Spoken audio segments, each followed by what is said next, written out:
नमस्कार, हमारा नाम है समरीन और आपने देखना शुरू कर दिया है लाइव सिटीज। देखिए, लोकसभा चुनाव के तारीखों का अब तक ऐलान नहीं हुआ है, लेकिन आपने देखा है कि बीते दिन दिल्ली में बिहार बीजेपी की बड़ी बैठक हुई थी। देखिए, अब ऐसे में सबके सवाल यही बने हुए हैं कि आखिर बैठक में क्या कुछ हुआ है। सब यही जानना चाहते हैं कि आखिर बैठक में क्या फैसले, क्या निर्णय लिए गए हैं। तो आज हम इसी मुद्दे पर सीधी बातचीत करेंगे सीनियर जर्नलिस्ट अरुण पांडे जी से। सबसे पहले बहुत शुक्रिया आपको भी धन्यवाद जी। जैसा कि मैंने शुरू में ही कहा अरुण जी कि बीते दिन दिल्ली में बिहार बीजेपी की बड़ी बैठक हुई। सीधा सवाल आपसे यही है कि अंदर से खबर क्या कुछ आ रही है, बैठक में क्या फैसला लिया गया है। देखिए, मोटा मोटी आप कहेंगे जो बातें छनकर आई है, जो कुछ लोग से बात हुई है, कल सचमुच बड़ी बैठक थी। वो बिहार को लेकर, अब जिस बैठक में राष्ट्रीय अध्यक्ष जेपी नड्डा भी थे और केंद्रीय गृह मंत्री अमित शाह भी थे, और बिहार की भी जो कोर कमेटी जिसको कहते हैं, दोनों डिप्टी चीफ मिनिस्टर जो प्रदेश अध्यक्ष भी हैं, सम्राट चौधरी, राधा मोहन सिंह थे, और नित्यानंद राय के घर बैठक की हुई थी। तो ये दर्जन भर नेताओं की जो बैठक हुई और कई घंटे बैठक चली। तो 17 जीती हुई सीट में कौन कौन सीट हमारे लिए स्ट्रांग है, किनके बारे में फिर उसमें सारी बातें हुई। और फिर एक बात है कि यहाँ 40 सीट जितना लक्ष्य है, तो जो सहयोगी दल हैं उनके साथ कितनी सीट पर कहाँ किसको कैंडिडेट कौन उनका होगा, मानी सारी बातें। सिर्फ अपना ये 17 सीट का ही मंथन नहीं था। बीजेपी ने जो कल कोर कमेटी की बैठक प्रदेश के नेताओं से, इसलिए कि इसके बाद अब चुनाव समिति में सीट में एक पैनल होता है, कभी कभी ज़्यादा, तो इसी समझिए कि कल मोटा मोटी एक सीट के लिए एक नाम तय ही हो गया होगा। अच्छा। हाँ, वो तो अब इसमें थोड़ा है कि पैनल लेगा। जो जिस बैठक में खुद अध्यक्ष थे पार्टी के जेपी नड्डा थे और अमित शाह, यही तो पर्सनालिटी रहेगी चुनाव समिति में।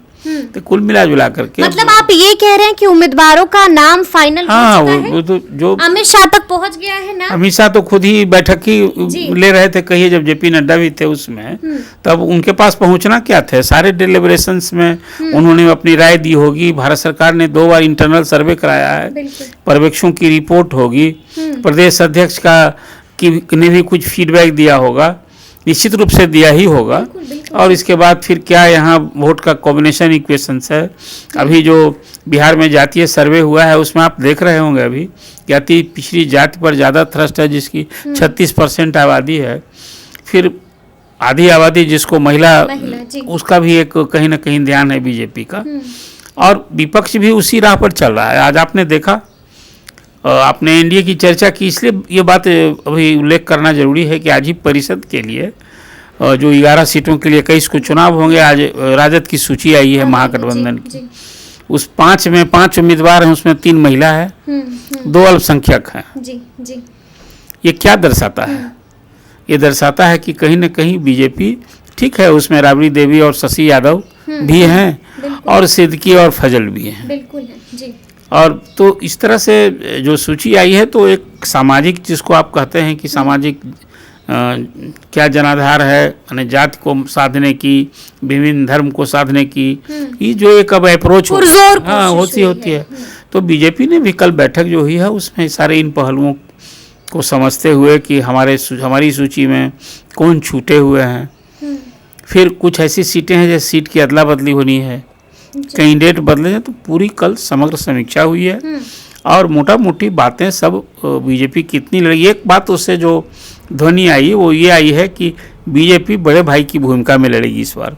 17 जीती हुई सीट है, वो 17 लड़े, 17 से 18 लड़े, 16 नहीं लड़ने जा रही है बीजेपी। अच्छा, मतलब कि 17 से 18 हो सकता है, लेकिन 17 से 16 नहीं होगा।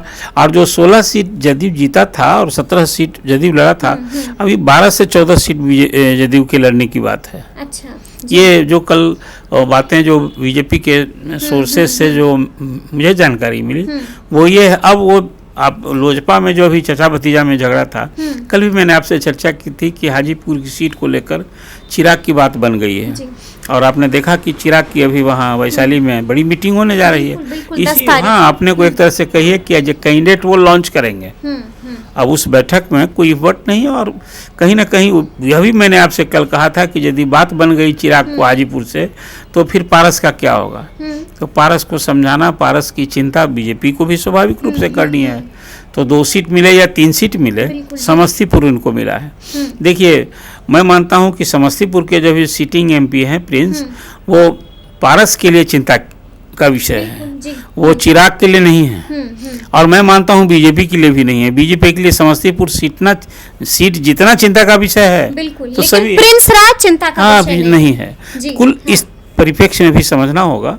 अब रही बात की जो लोजपा के जिम्मे 6 सीटें हैं, क्या वो सारी सीट लोजपा के जिम्मे रहेगी कि वहाँ बीजेपी लड़ेगी? कुछ ऐसी सीटें भी हैं। बिल्कुल, नवादा की सीट है, फिर सिवान की सीट है, गोपालगंज की सीट है, झंझारपुर की सीट है। तो कुछ ऐसी सीटें हैं जहाँ फिर ये सारी बातें, फिर जहाँ मांझी लड़ेंगे, वो तो मांझी अभी कहीं से नहीं है, मांझी भी लड़ेंगे। तो मांझी की सीट है, फिर उपेंद्र कुशवाहा जहाँ से लड़ेंगे। लेकिन उपेंद्र कुशवाहा और मांझी को अभी एक सीट की बात है, एक ही सीट उन्हें मिलनी है। तो मोटा मोटी एनडीए में जो कल बैठक हुई है, उसमें उम्र के लिहाज से जो संभावित नाम हैं जिन पर न टिकट मिले, उसमें राधा मोहन सिंह, देखिए फिर तो अंततः तय करना है प्राइम मिनिस्टर को, अमित शाह जी को। लेकिन यदि 70 पार वाले आप यदि कहेंगे तो उसमें राधा मोहन सिंह भी हैं, रविशंकर प्रसाद भी हैं, उसमें फिर गिरिराज सिंह भी हैं, उसमें रमा देवी भी हैं, तो इस तरह से राजकुमार सिंह भी हैं और अश्विनी चौबे भी हैं। बिल्कुल जी। लेकिन अब कुछ अपना कॉम्बिनेशन इक्वेशन, कोई ब्राह्मण चेहरा के नाम पर, कोई फिर ठाकुर हैं तो उनको उतनी सीटें घटाने की भी बात नहीं होगी। इसलिए कि यहाँ तो सामान्य जाति, पिछड़ी जाति, अति पिछड़ी जाति, जो सुरक्षित सीटें हैं उसमें तो कोई सामान्य लड़ेगा नहीं।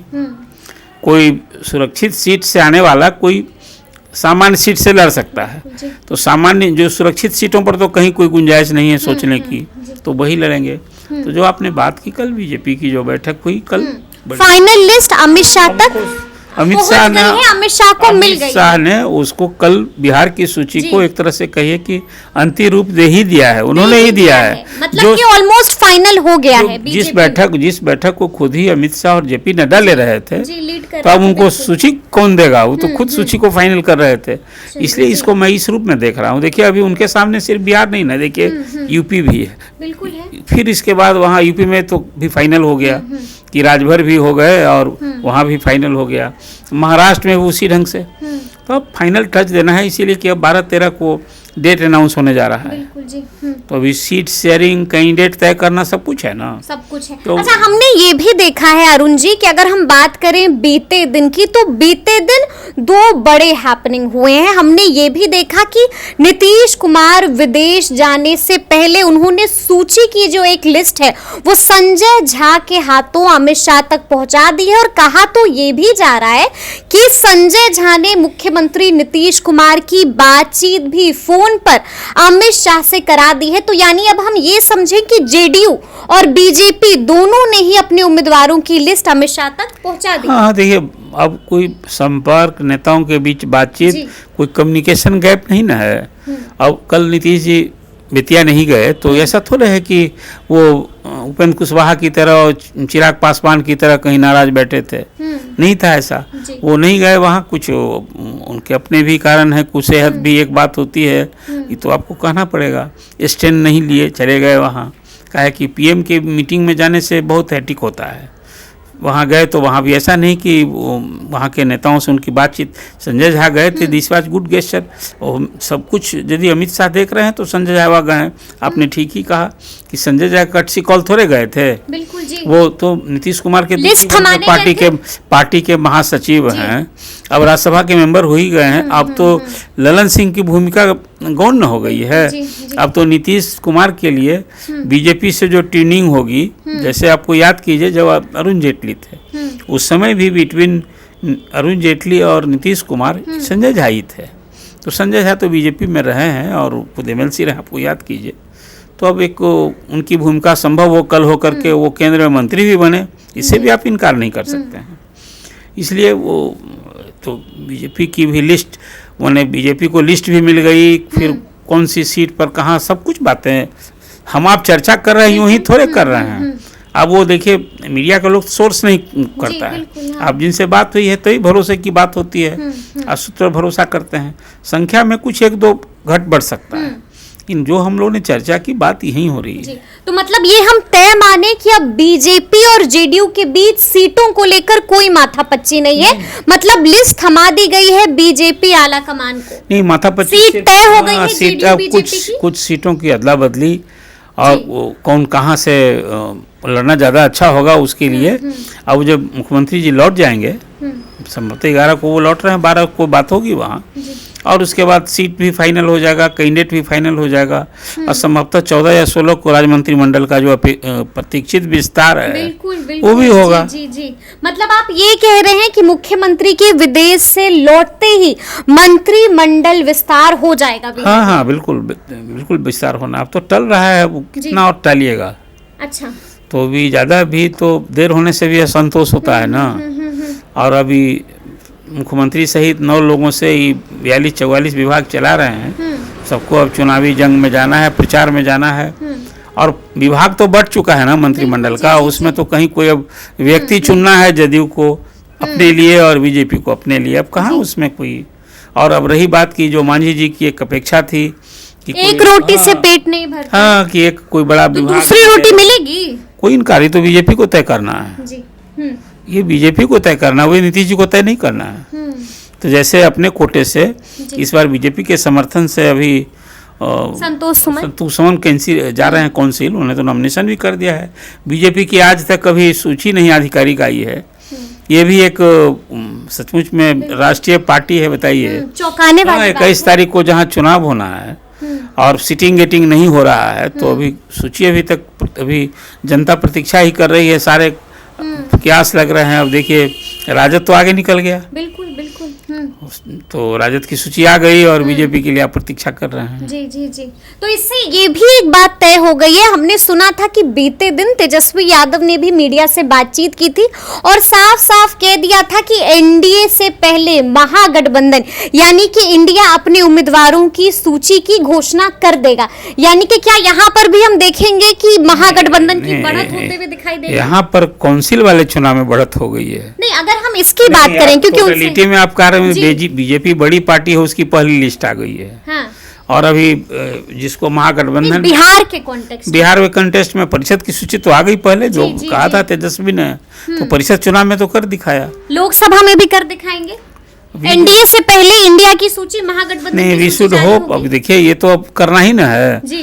तो अब अभी तो तक हुआ नहीं है। अब उसमें बीजेपी की पहली सूची आ गई है, जैसा आपको बता रहे हैं कि 10 को बैठक होती है, तो 11 को संभवतः या 10 को ही यदि उसकी सूची आ जाएगी। अब इसमें आगे पीछे कुछ क्या है, परिषद के चुनाव में तो जो तेजस्वी ने कहा वैसा कर दिखाया है कि वैसा कर दिखाया। तो अब देखना होगा कि लोकसभा में कौन आगे बढ़ता है और कौन पछड़ता हुआ दिखाई देगा। अच्छा, एक और सवाल है अरुण जी जो जहन में आ रहा है, आपने ये भी कहा कि बीजेपी ने भी अपने उम्मीदवारों की जो लिस्ट है वो बीजेपी आला कमान को सौंप दी है और इधर हमने देखा कि जेडीयू ने भी सौंप दी है। अगर कुल मिलाकर हम बात करें, क्या लगता है आपको कितने सिटिंग एमपी का टिकट इस बार कटने जा रहा है, चाहे वो बीजेपी की बात करें या जेडीयू की बात करें? देखिए बीजेपी की जो सूची है ना, वो आला कमान ही तैयार कर रहा था खुद ही। कल आला कमान कौन है, तो अब फिर सौंपना किसको है? मतलब उनको दे दिया गया है, वो वहीं पर मौजूद थे, उनको थमा दिया नहीं, तभी देखिए वहाँ एक सिस्टम है। अभी ये तो स्टेट के लीडर से मीटिंग हो गई, अब फिर चुनाव समिति की बैठक होगी, उसमें भी जो प्रदेश अध्यक्ष हैं कंसर्न स्टेट के वो रहते भी हैं, उनको भी बुलाया जाता है। तो अब वहाँ फाइनल होनी है सूची और सीट टू सीट चर्चा होती है, और वहाँ फिर उसमें भी इफ वट होता है 2 सीट, तो तभी देखिए 195 में 2 सीट पर तो बीजेपी को बट्टा लग गया कि घोषित उम्मीदवार में एक ने दूसरे दिन गुड बाई किया और एक दूसरा था विवाद में आ गया, वायरल हो गया, और वहाँ 2 कैंडिडेट का पवन सिंह जी नहीं तो आसनसोल वाला, तो 2 कैंडिडेट बीजेपी का, अब उसको चेंज करना होगा। हाँ। तो पता नहीं क्या फीडबैक था, पवन सिंह जो कुछ थे, जो परिस्थिति आई जिसके कारण खुद ही हटना पड़ा पवन सिंह ने, पार्टी को थैंक्स भी कहा कि हम नहीं लड़ेंगे। तो कहीं ना कहीं बीजेपी का लीडरशिप पर तो एक सवाल उठता है ना। देखिए इसको लेकर विपक्ष ने बड़ी चुटकीली तंज कसा बिल्कुल जी कि कैसी तैयारी की भाई आप जिसको कैंडिडेट बना रहे हैं वो भाग आपकी रहा तो है, फजीहत हो गई, नहीं भाग रहा है, लड़ने के लिए तैयार नहीं, यही तो कहा। मतलब आपका लड़ाकू पहले ही मैदान बिहारी छोड़कर भाग रहा है। एक बिहारी बाबू के खिलाफ एक बिहारी को वहाँ तैनात किया गया था, और वो जो बिहारी है वो भाग खड़ा हुआ बिहारी बाबू के सामने। तो ये तो एक तरह से फजीयत इसको कहेंगे, अब झटका ही है इसको कहा जाता है। तो क्या लगता है कितने सिटिंग एमपी को इस बार टिकट से हाथ धोना पड़ सकता है अरुण जी? एटलीस्ट 6।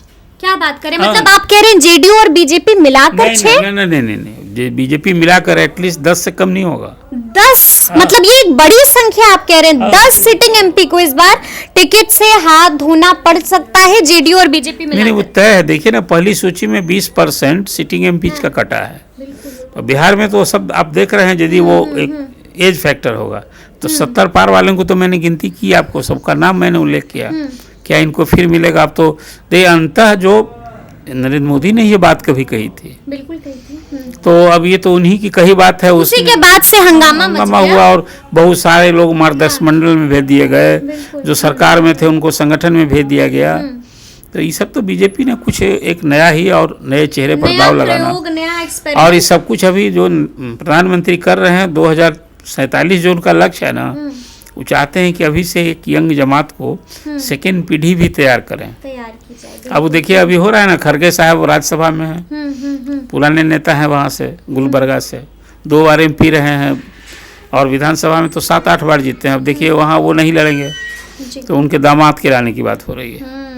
बीजेपी में ही कम होगा, ये नहीं है कि पिताजी नहीं है तो उनके बेटे को लड़ा दिया जाए, लेकिन अब कुछ तो परिवारवाद से कोई पार्टी अछूती नहीं है।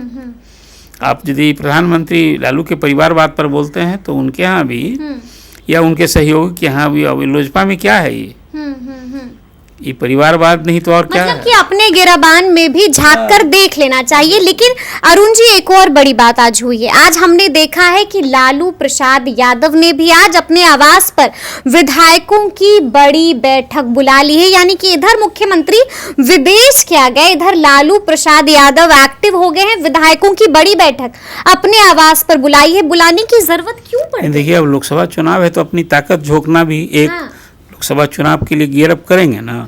दूसरा, पार्टी में आप देख लीजिए 5 विधायक अभी राजद के बागी बन गए, हाँ धोखा दे दिया, पाला बदल लिया, उनकी मेमोरी खत्म करने के लिए देखिए आवेदन दिया गया है। तो अब पार्टी के विधायकों को फिर विश्वास में लेना, उनको एकजुट रखना, और लोकसभा का चुनाव है जो पिछला लोकसभा का आसन्न चुनाव तो राजद के लिए बड़ी चुनौती है, इसलिए कि 0% से शिखर में जाना है, एक भी सीट नहीं है, एक भी सीट नहीं। तो लालू प्रसाद ये अभी संजोग भी है कि अभी उनका फिजिकल प्रेजेंस है, पिछली बार तो थे नहीं, वो कहीं और थे, और उसी तरह से विधानसभा के चुनाव में नहीं थे। तो लालू प्रसाद यदि बैठक ले रहे हैं तो ये पार्टी को लालू प्रसाद की उपस्थिति ही उनके कार्यकर्ताओं को जोश भरता है। तो आज ही बैठक यदि की उसका यही महत्व है। कोई नीतीश कुमार गए वहाँ तो नीतीश कुमार ही पार्टी के सर्वे सर्वा हैं, वहाँ आओ तो 1 मैन शो है, वहाँ तो माइनस नीतीश कुमार अभी कुछ नहीं है। यहाँ तो लालू जी की जगह तेजस्वी भी हैं, खड़े हैं, तो वहाँ तो अभी गए हैं, वो आए हैं, तो अभी समझिए कि वहाँ अवकाश है की स्थिति। लालू जी की शख्सियत है, वो जो आपका बैठक किया तो करना ही चाहिए। अब कब करेंगे बैठक? लेकिन खबर तो ये भी आ रही थी, राजद तमाम तरह के दावे कर रहा था। हम बीते दिन कई राजद नेताओं से हमारी बातचीत भी हुई, उन्होंने साफ साफ कहा था अरुण जी कि इधर विदेश गए मुख्यमंत्री नीतीश कुमार और इधर जेडीयू के साथ बड़ा खेल हो जाएगा। तो क्या इसी की तो तैयारी नहीं चल रही है? कौन सा खेल अब बाकी है? अभी तो खेला वाली बात हुई तो खेला राजद के साथ हो गया है। अब भी कह रहे हैं कि बीजेपी ही कहीं खेल ना करे। नहीं, एक तो एमएलए चला गया है उधर, एक दिलीप राय अभी हैं जो जदयू के एमएलए हैं। हाँ। उनकी तो चर्चा है कि वो सीतामढ़ी से चुनाव लड़ेंगे। अच्छा, राजद से हाँ राजद से लड़ेंगे। लेकिन और कौन सा खेला भी कुछ और तेजस्वी का है। देखिए चुनाव नजदीक आता है, ये भी बात मतलब कि आप ये कह रहे हैं कि एक विकेट डाउन हो गया है? हो गया है तो विधानसभा के सत्र से ही।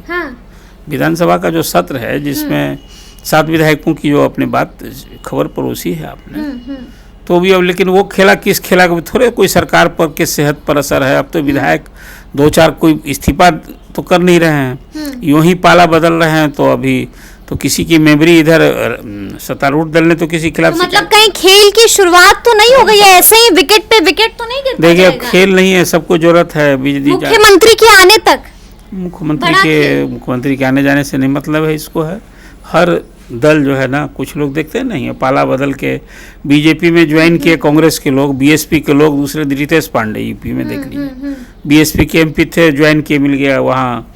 गीता कोड़ा का क्या हुआ?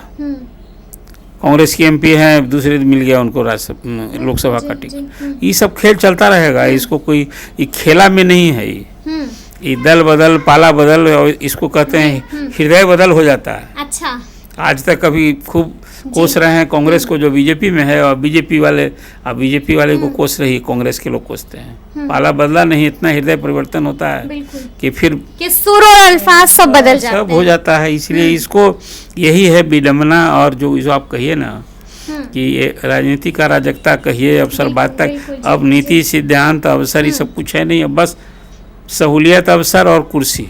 चलिए, तो सुना आपने क्या कुछ कहा है अरुण पांडे जी ने। देखिए, साफ साफ कह दिया है कि अब की राजनीति बिल्कुल अलग हो चुकी है, बिल्कुल अलग हो चुकी है, यानी कि अब सिर्फ कुर्सी की राजनीति होती है। तो देखना है कि आगे आगे बिहार में क्या कुछ होता है। तो ये पूरी बातचीत आपको कैसी लगी है, कमेंट करके हमें जरूर बताइएगा। तो इस तरह के तमाम अपडेट्स के लिए ऐसे ही हमारे साथ बने रहिएगा और देखते रहिएगा लाइव सिटीज। बहुत शुक्रिया।